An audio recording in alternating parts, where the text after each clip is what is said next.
to all of our guests here today, the friends and family of the graduates. Whether you're from across the country or across town or across the street, your presence here means a lot to us, and we're honored by your presence here, and you honor the seniors by your presence here. And it just occurred to me that I did not give the seniors your signal. My bad.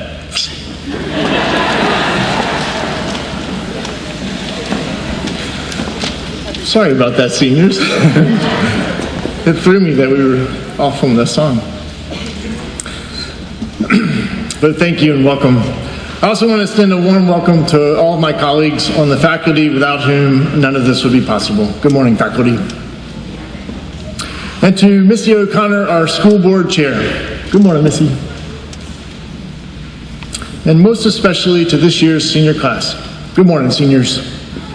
Hello.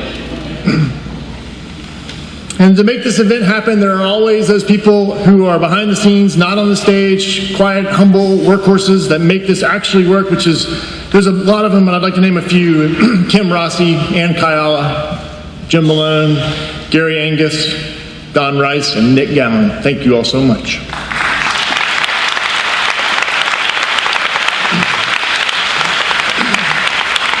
And as we begin this ceremony, I also know that there's people that we wish could be here who are not.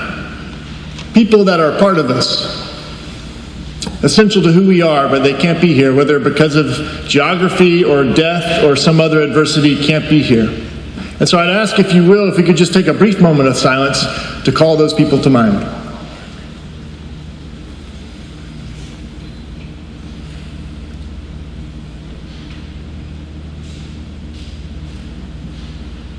Thank you. No one makes it to graduation on his or her own, and we all stand on many shoulders to reach the heights of today. Let us not forget. I'd like to open with a short passage from the writer Frederick Buechner.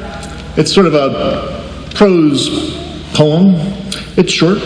It's just simply titled Today. And he says, "Today is a moment of light, surrounded on all sides by darkness and oblivion. In the entire history of the universe, let alone your own history, there has never been a day just like it before, and there will never be a day just like it again. It is the point to which all of your yesterdays have been leading since the hour of your birth, and it is the point from which all of your tomorrows will proceed until the hour of your death. If you could know how precious it is, you could hardly live through it. Unless you know how precious it is, you can hardly be said to be living at all." I want to begin this ceremony by giving thanks to this moment of light that we get to experience together. And just ask that any part of your mind that's elsewhere, wondering about the lunch plans, wondering whether the out-of-town relatives will behave, wondering about that reply in your inbox, wondering about whatever your wondering and wandering mind is wondering about. Try to let that go for now. Let it hang out in the parking lot. And let us enjoy this light-filled moment with these fine people on the front rows. Next up, I'd like to ask Mr. Richie Temple, our longest serving teacher at Woods, to introduce our valedictorian. Richie Temple.